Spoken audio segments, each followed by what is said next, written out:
बच्चों आज हम पढ़ेंगे गणित कक्षा 6 प्रश्नावली 2 पूर्ण संख्याएं। देखेंगे सवाल नंबर 1, 10,999 के बाद अगली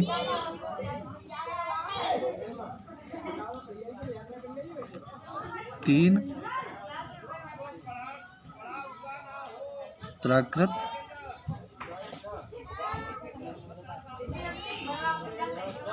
संख्याएं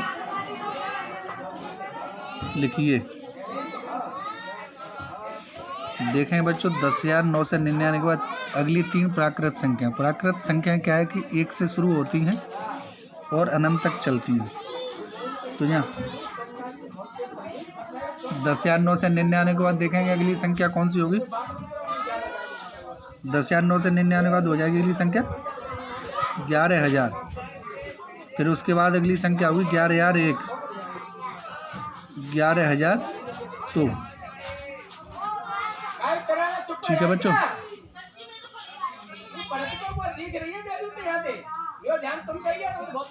अगला सवाल देखेंगे बच्चों।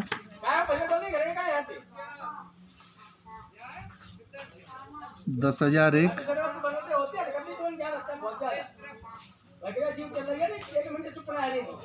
ठीक पहले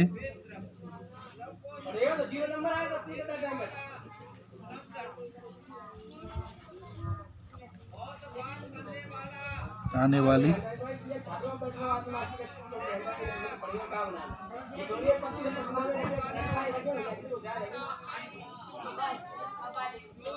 पूर्णांक संख्याएं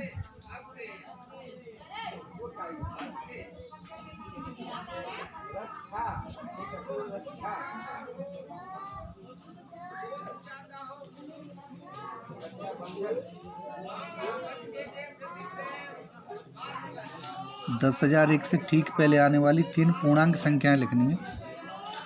तो 10,001 से पहले ठीक पहले कौन कौन सी पूर्णांक संख्याएं हैं? तो कि 10,000,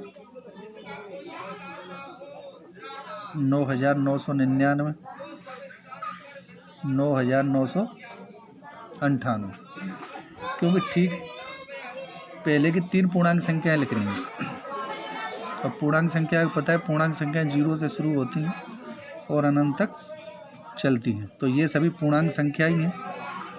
तो इनसे ठीक पहले की तीन लगातार पूर्णांक संख्याएं लिखनी है। तो पहली है 10,001, उससे पहले होगी 10,000, उससे पहले 9,999, उससे पहले 9,900।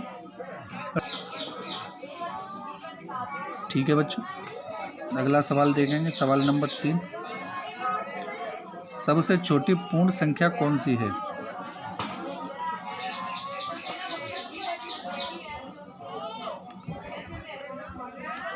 सबसे छोटी पूर्ण संख्या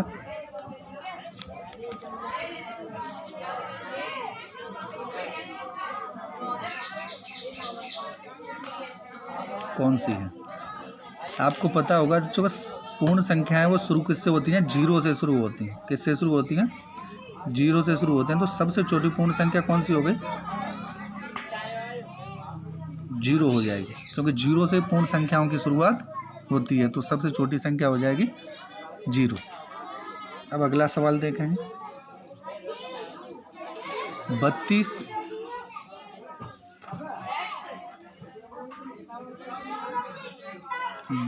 और 53 के बीच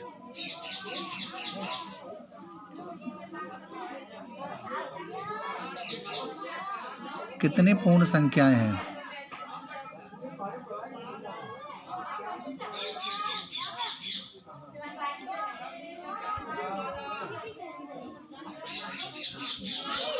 देखिए बच्चों 32 और 53 के बीच में कौन सी पूर्ण संख्या? पूर्ण संख्याएं सभी पूर्ण संख्याएं होती हैं जो 0 से शुरू होती हैं और अनंत तक चलती है। 32 और 53 के बीच में देखना है। 32 और 53 में से 32 को जब माइनस करेंगे तो 21 होता है। 21, तो इनके बीच में संख्या कितनी हो जाएंगी? 20 संख्याएं हो जाएंगी।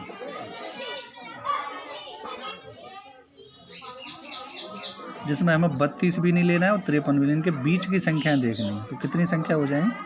20 संख्याएं हो जाएंगी। अगला सवाल देखेंगे, सवाल नंबर 5। निम्न के परिवर्ती लिखिए। निम्न के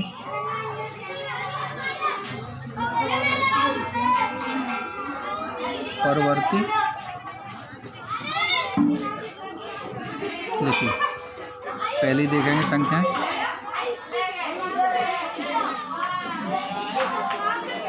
24,40,701 है। परिवर्ती मतलब इसकी अगली संख्या लिखनी है। परिवर्ती इसकी आगे वाली संख्या, तो कितनी हो जाएगी? 24,40,701 है, तो यहाँ हो जाएगा 702। मतलब हमें परिवर्ती का मतलब अगली संख्या लिखनी है। इसी प्रकार एक और संख्या देखेंगे, 1,01,199। अब इसकी जस्ट आगे वाली संख्या कौन सी हो जाएगी? 1,02,00,0 हो जाएगी। कितनी हो जाएगी? 1,02,00,0 हो जाएगी। ठीक है बच्चों, अगला सवाल देखते हैं। निम्न के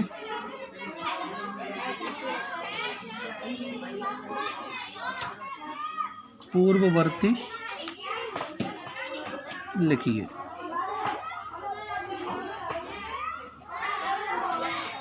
सवाल नंबर 1।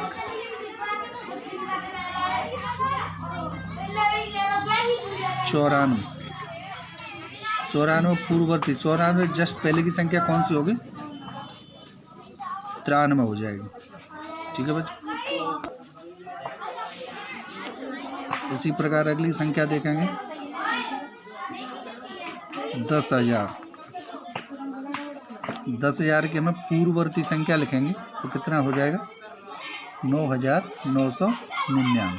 ठीक है बच्चों, अब देखेंगे, अभी अगला सवाल समझेंगे। यहाँ पर देखेंगे, देखो पूर्ण संख्याएं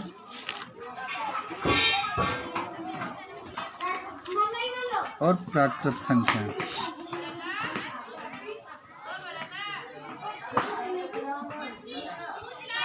पूर्ण संख्याएं वे संख्याएं होती हैं जो 0 से शुरू होती हैं। 0, 1, 2, 3, 4 ये अनंत तक चलती हैं। प्राकृत संख्याएं होती हैं वो 1 से शुरू होती हैं। पूर्ण संख्या और प्राकृत संख्या मंत्र ये कि जो पूर्ण संख्याएं होती हैं वो 0 से शुरू होती हैं और प्राकृत संख्याएं वो 1 से शुरू होती हैं। मतलब सभी प्राकृत संख्याएं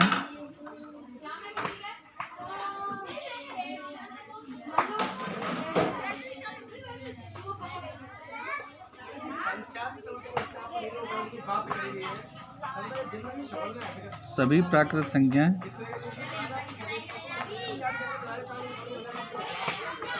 पूर्ण संख्या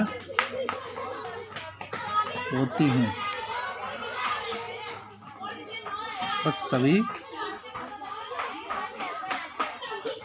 पूर्ण संख्या